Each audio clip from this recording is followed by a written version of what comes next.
Good morning, boys and girls. We're continuing with front desk, and we are on to chapter 9, where we left last.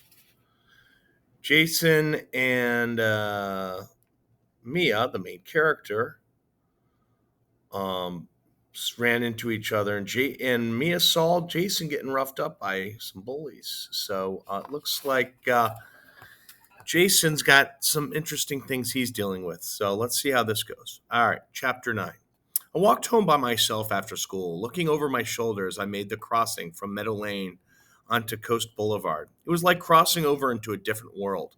Back at the motel, I dashed to find my parents and tell them the news about Jason Yao was in my class, but as it turned out, they had other problems to worry about. The washing machine in the laundry room was busted. There was water everywhere, and my dad had foam up to his knees. Quick, he said, pointing to a bucket. Hand me that. Gave him the bucket, filled in a matter of seconds, and I dragged it out of the laundry room to the parking lot, watching as the murky water spilled onto the ground like a tidal wave. As soon as it emptied, I followed it back to the laundry room. Fill and spill, over and over again. When the last of the water was empty and the laundry room was all wiped out, my parents got on the phone with Mr. Yao. I picked up the receiver in my room, just so I could listen in. What now? Mr. Yao barked. I'm terribly sorry, but we're going to need a new washing machine, my dad said. What did you do? Did you break it? Mr. Yao asked, annoyed. You idiot! He's not an idiot, I yelled into the phone. Oops. Mia, get off the phone, my dad said. I said, okay, and put the phone down on the table for a second, then very quietly picked it back up. You're paying for it, and guess what? They're not cheap, Mr. Yao said. Mr. Yao, please be reasonable, my dad pleaded. I didn't break it. I just got here. I barely even touched it. Well, you must have done something, because now it's now broken. And if you want a new washing machine, you're going to have to pay for it, Mr. Yao said before slamming down the phone. My mom was so furious after the call. She was shaking. That man, she shrieked. But no matter how mad got, there was no avoiding the fact that we had to get a new washer. Mr. Yao had told my dad right before he got off the phone that it would take several days for it to arrive, to be delivered. My dad paced back and forth in the living room, trying to figure out how we were supposed to live without a washing machine for so long. Every day, the tower of dirty towels from the customers was as tall as me. Maybe we could send it out, my dad said, thinking out loud, then quickly shook his head when he thought about how much that would cost. And who would be paying for it? Certainly not Mr. Tightwad. What if we told people not to use so many towels, I suggested. Again, my dad shook his head. We're a motel. We have to have towels, he said with a sigh. He turned to my mom and said, we're just going to have to wash them all by hand. My mom groaned. On top of all the other things they had to clean, it didn't take long before the laundry room was teeming with towels. There were piles and piles of them, sitting in buckets, on the floor, hanging on the door. Every time I walked by the laundry room, there seemed to be more of them, like towels were meeting each other in the laundry room, getting married and having babies. I knew I had to do something, so I went around to all the weeklies and explained the situation. They were all very sympathetic.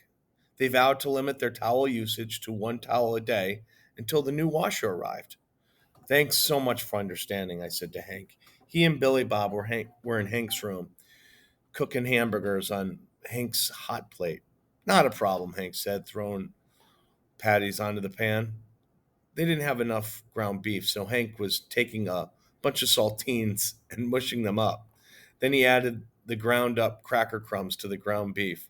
I watched as he shaped the crumbly ground beef mixture expertly into more patties.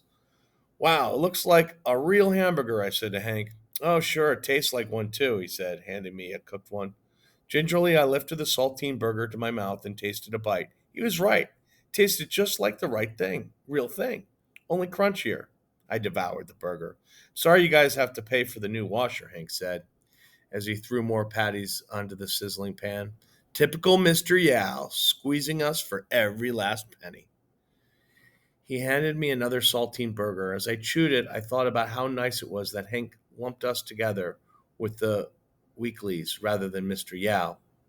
Despite all of our efforts, the mountain of towels continued to grow at an alarming rate.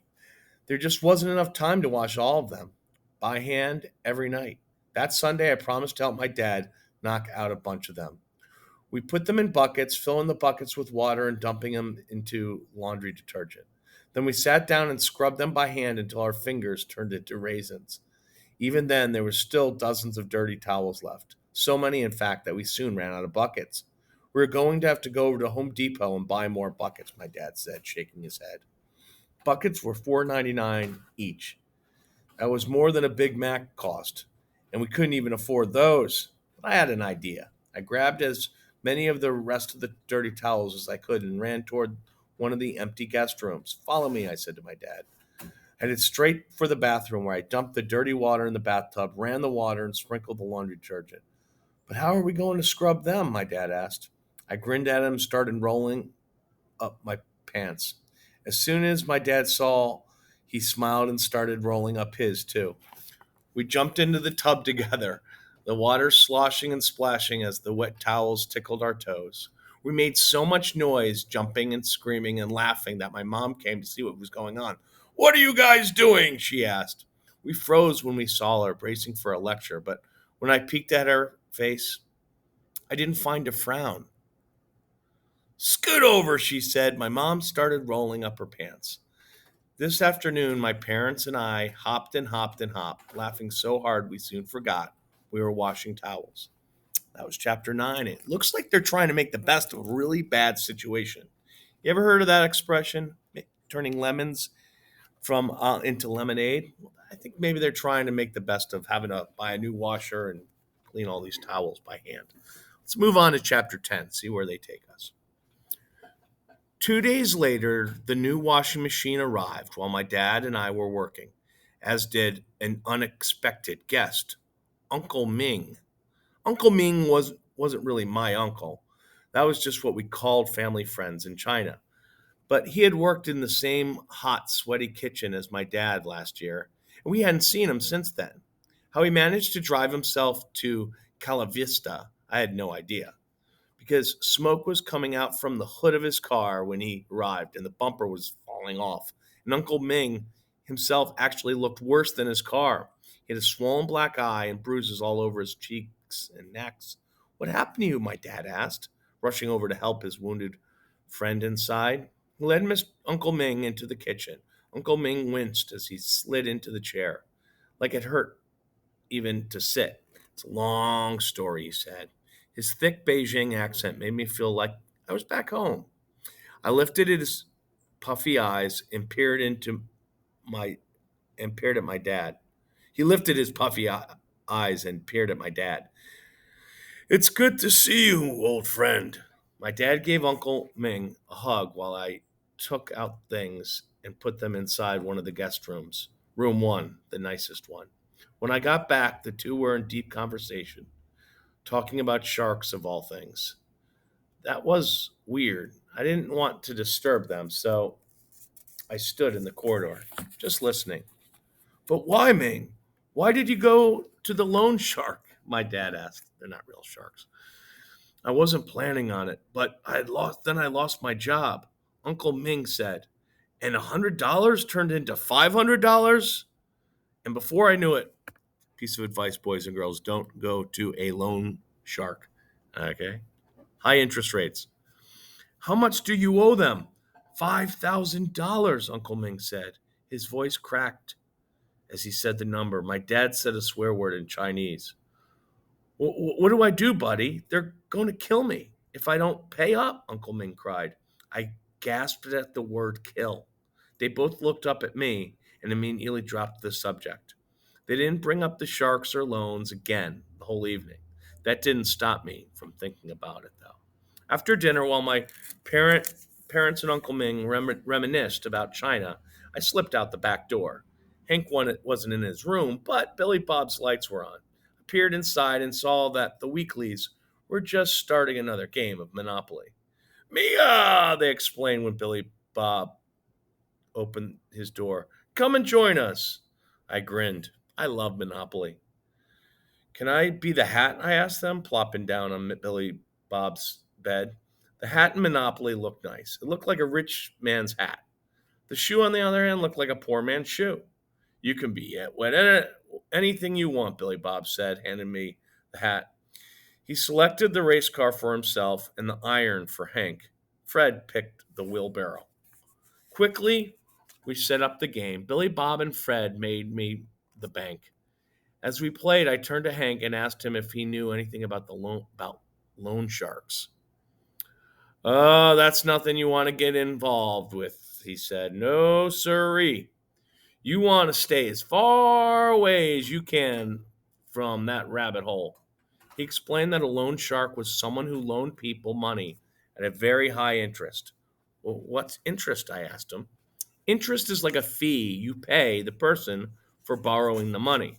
So if you want to borrow $10 from me, I would say, okay, but you got to give me $12 back. Otherwise, what do I get out of it? So that $2 is interest, I said. But a loan shark, Billy Bob jumped in. A loan shark doesn't want $12 back. He wants $20 back or even $50. $50, I asked. What kind of people would agree to that? Desperate people, Hank said. People who can't get loans anywhere else. And what happens if they don't pay them back? Hank sucked in air. You don't want to know, he said. I turned to Fred. They come and find you? Fred said, beat you up or even worse. I felt myself go cold. Just then, Hank let out a squeal. Hot diggity dog! We look at that. I now own Pennsylvania Avenue and Park Place. Hank howled with glee. Pay up, Mia. That'll be $50 a night. I handed him $50. Hank took the Monopoly Man money and kissed it. Someday, Mia, he said softly, someday. Someday what? Billy Bob asked, chuckling. You really own Pennsylvania Avenue? You'll really own Pennsylvania and Park Avenue? Park Place. Hey, it can happen. It can happen in Monopoly. Why not in real life? Hank insisted. Isn't that right, Mia? I looked at Hank. I had a feeling he was just trying to make me feel good. But I thought I saw a glimmer of hope in his eyes, too. Right, I quickly said. That leaves us to chapter 11. New kind of issue going on here with Uncle Ming. All right. Wonder what Mia's going to do to try to help out in this situation. She's a busy girl. All right, boys and girls, have a great day.